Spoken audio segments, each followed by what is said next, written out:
Hello everyone, I'm K.A. Will. And I'm Gabby. And welcome to another episode of Marriage Journey. So we want to say hey to all our culture family out there. We want to thank you guys for tuning in. We greatly appreciate you guys.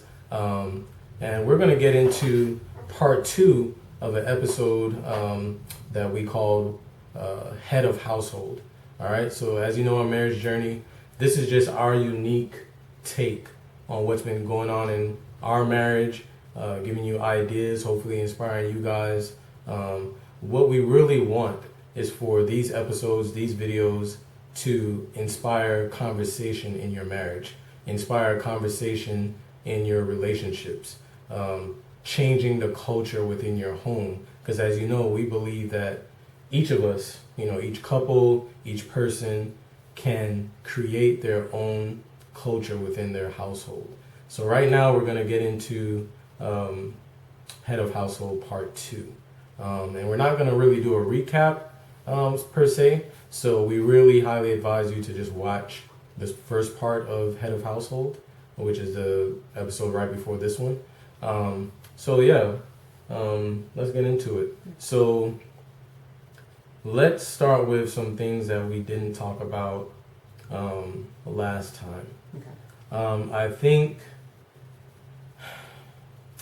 one of the things that we didn't talk on last time that a lot of people may be waiting for us or wondering when you're talking about head of household is it a gender role thing? Like, are the guys always supposed to be in charge? What happens when there's a single parent? Like, my mom was a single parent for many years. Yeah. So she clearly was the head of household. So how does that work now in a marriage with the different dynamics that we have, your background, my background?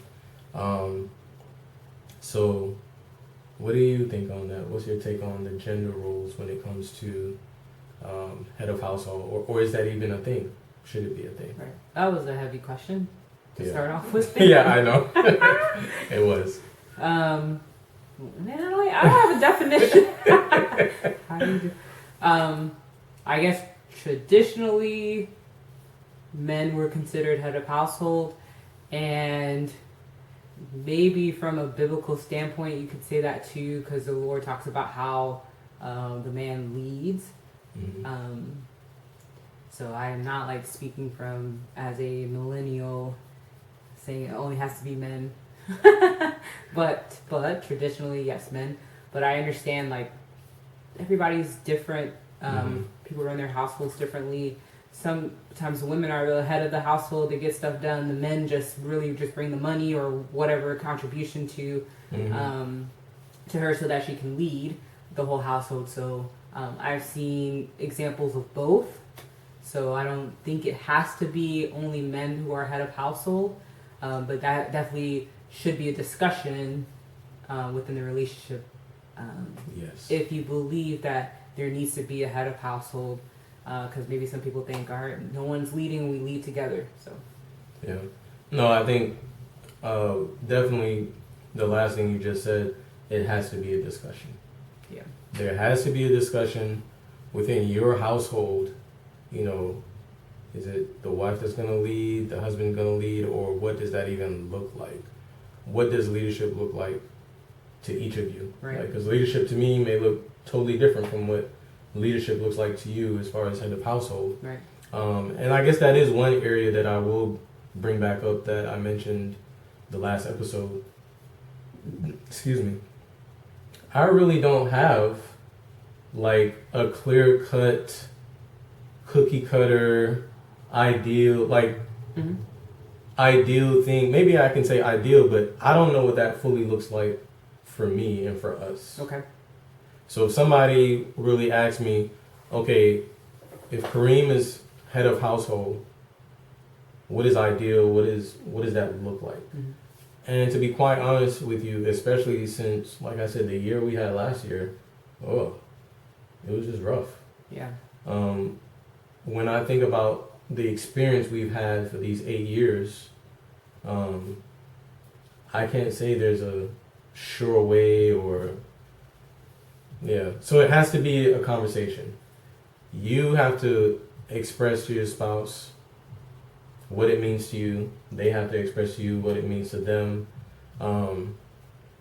And you guys can come up together. And like you said, the other thing you said, each household is different. Right. There can be some households that run perfectly smoothly with the man being the head of household. And there could be some households where the woman is the head of household, Right. and it runs smoothly, because she's just built that way. She knows how to keep things going, keep Right. the house running. Right. And then there are some households, like what I think we are trying to do, where both of us lead.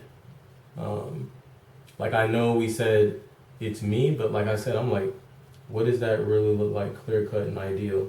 So to me, it's like you can have households where two people talking it out. I think the whole thing is communication. The more I say it, to me, it just, I hear it ringing in my head that it's all about communication when it comes to head of household and who leads. Right. Because again, if I'm head of household and you don't trust me or you're not listening to me, then what does that title even mean? And vice versa. If Yeah. you're head of household, but I'm not listening to you, I'm trying to do my own thing, then what does that title really mean? But when we both communicate, Right. we can get somewhere. You were going to say something? I've heard of some women saying what I picture head of household as someone being the spiritual leader, and maybe that just might be the only aspect Right. where you see someone as a head of household. So yeah, that's gonna be yeah. So yeah. So I have another loaded question. All right. We'll talk it out. It's all good. Right. Communication. Here we go. So another question that I think our listeners are burning to hear the answer to is, are women, I guess we can ask both. Right. Are women afraid of men leading them? Or do women have an issue? It's a very loaded question. Do women have an issue, or are they afraid of men leading them? So I will speak from my perspective. Yes, I am apprehensive to a man leading, and not just a man, but just anyone, because like we talked about before, I'm my own person, so whatever I believe is what I think is true and right. So so yeah, so I can, from my perspective, it is hard to go against your flesh or go against your feelings and what you think and go by someone else's choice, and to have faith in that it is the right choice, or it's going to lead you guys to the direction that you want to go. What was the second question? No, that was it. You answered. I guess the follow-up to that would be, if you have an issue with a man leading, then why choose that man? Because I'm sure that's what, like me, I'm sure that's what the guys are wondering, like, okay, what am I here for? You see what I'm saying? Like, I know there's other aspects to a relationship, definitely. Right. So don't get me wrong, I get all that. Right. But I guess it goes back again to that trust and communication thing. If you chose that man, then why would you have an issue with? Like, that's part of your, put it this way, your judgment told you it was okay to choose that man. Fair. You see what I'm saying? So that's that fair. Nobody forced you to do that. That's what you chose. Right. So now, why can't he lead? I guess that's the question. Are you targeting me? I'm just kidding. I'm just kidding. Okay. So, all right, let me go back to why some people are afraid of men leading.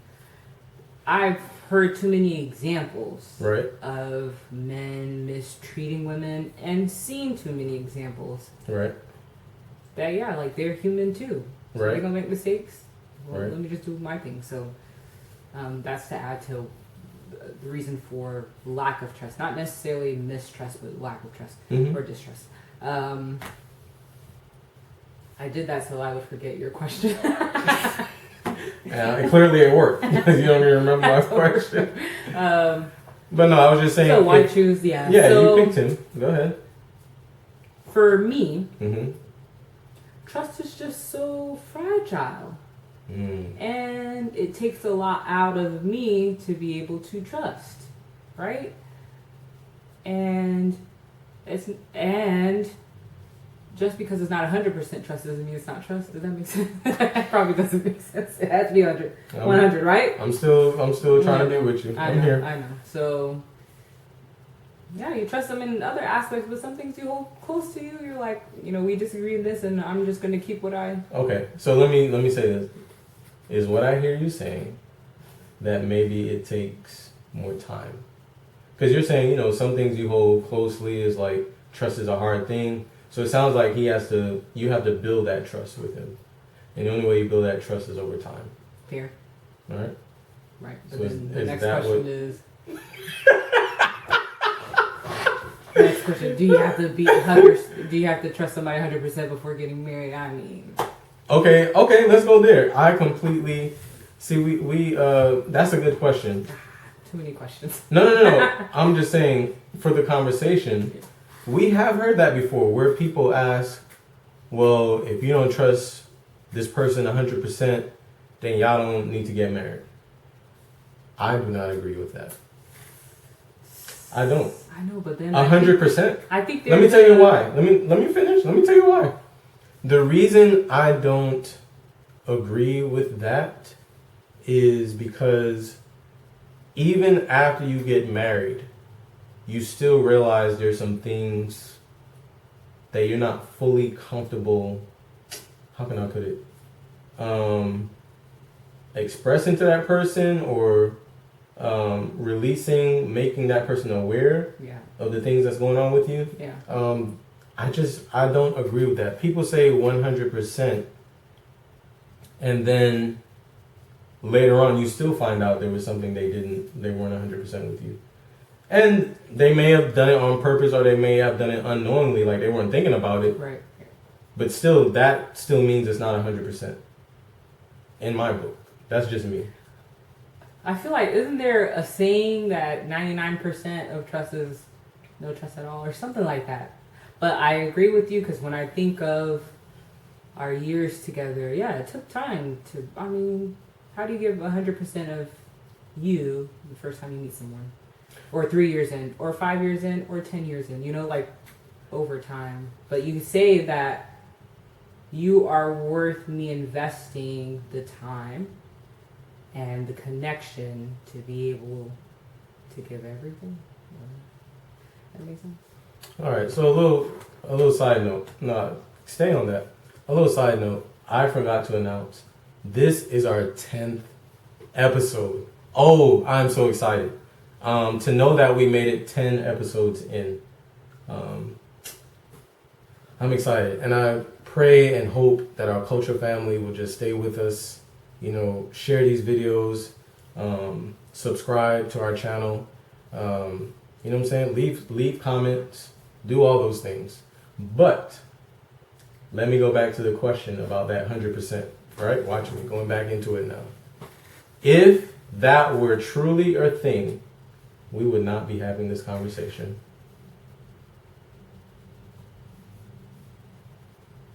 We wouldn't. If everyone was like, oh, I 100% trust this person and I'm getting married, we wouldn't even need to be having this conversation. So for me, that alone proves my point. Yeah. So it's like trust is a growth thing. Love is a growth thing. Two, becoming one to me is a growth thing. Yes, there's something that happens once you say I do. Right. To me, there's something that happens before you say I do. Because you know this person is the one. Otherwise, you wouldn't ask them to marry you. Mm-hmm. So that's just... Go ahead. Thought of something. Go ahead. I trust 100% that you're a good-willed person. I can take that. And maybe that's a recommendation for people who are seeking a partner. No. We're not I'm with experts or anything. So No. I'm with you. Making this up as I go. No. But hear that point. That versus what we said before. trusting somebody outright 100% versus trusting somebody 100% that they're a good person. What's the difference? So that people know what you're talking about. No. I just wanted you to clarify. I know. Every time you make me clarify, What happened? it gets more convoluted. It gets more convoluted. Because again, just like you haven't had, you haven't fleshed out the idea of what a ideal head of household is. Neither have I. Gotcha. Thought about this. So, okay. Mm-hmm. So, while you over there on that. that was it. Alright, so, alright, here we go. So, the same way, I think trust is something that we hit on. Because, again, we asked the question this way.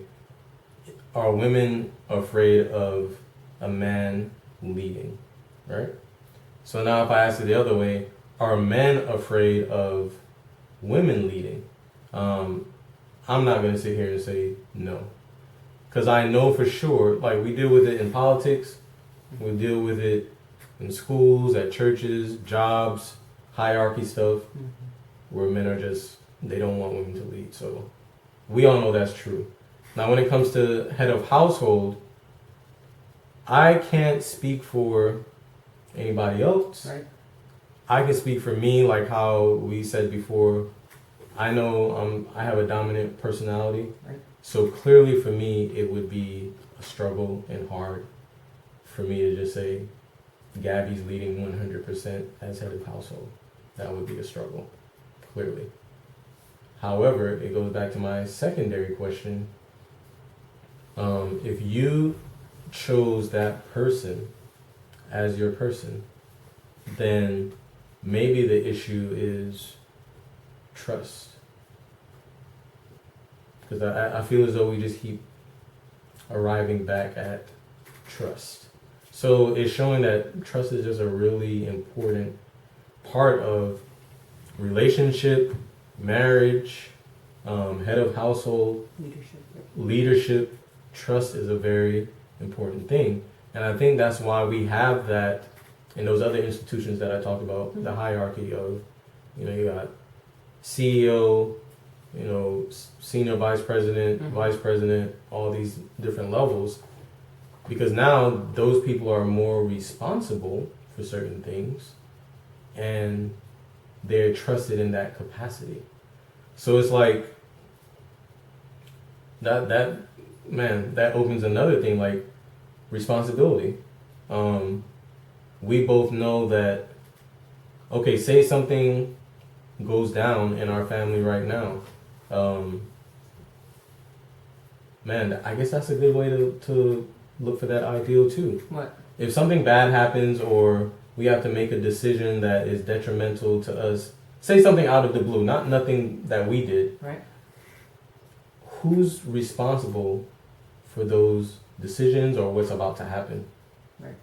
You know what I'm saying? Are people going to look at Gabby and be like, oh, she should have known better, or why didn't she do this, that, the other? Or are they going to look at me? And I guess when I say people, I mean friends and family. Right. They're gonna be like, well, why didn't Kareem do this, that, the other? Right. You see what I'm saying? So who does the responsibility fall under?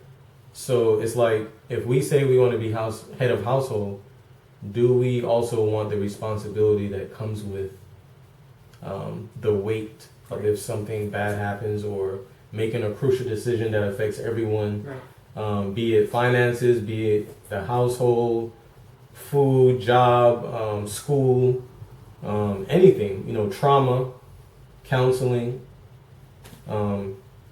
When you say you want to be head of household, do you really want that responsibility? Yeah. Count the cost. Counting the cost. Yeah. So. Yeah. All right, guys. Wait. You have more? Yes. Come on, girl. Let me know. I still haven't thought of So what you stopping me for? I'm stopping because, all right, the reason why, because I know nothing's 100%, right? Like, I agree with you that, do we have to trust our partner 100% before we marry them? No, I don't think so. I think that's unreasonable. But I'm thinking about the reverse or inverse, like, people who might be in a relationship with someone who is distrustful. Is that a word? Oh, got you. Or Dishonest, someone, yeah, someone not genuine. yeah, Mm-hmm. right? They would say, well, y'all said it's not 100%, so it's okay. So that's why I harped Got on you. goodwill. Okay. So that's kind of answering your question. Gotcha. Gotcha. Okay. Still got it. So, so yeah. So trusting based on their actions, based on their character, based on their behavior, that they're good-willed, and even if they make a decision that may be different from what you would have chosen, they still have that person had your best interests in mind, or had the family unit's interests in mind. Right. Right. Because we're not telling you go out there with Right. the person that you know is just crazy or don't make good decisions or doesn't have good judgment or common sense. That's not what we're saying. We're just saying overall, even when you find a good person, does that automatically mean that you trust them all the way 100%? No. Not And the same thing with necessarily. relationship with God. We choose God, but it Mhm. doesn't mean we trust. I mean, But do we trust him 100%? no. And I will gladly say that, or honestly say that, because I know I don't. Right? That's why I pray. That's why I ask for grace. That's why I ask Gotcha. for faith. Right? So Gotcha. that's so that's that does parallel to the human relationship. You're not going to trust 100%. You ask for grace. You ask for faith. You live and learn. Bad decisions are made. You live and Mhm. learn. You You face know. it together? And it's just gonna continue, and that's okay, with the hope that there's progression and goals being, all the goals being met in a good journey. I did it. Now she happy. Yep. Happy you came with that answer, huh? I see you, I felt girl. good about that one. I'm proud of you. Look at you. Yeah, guys, we are just happy to share this with you guys. We hope, again, that this inspires conversation in your marriage and your relationships, even as singles.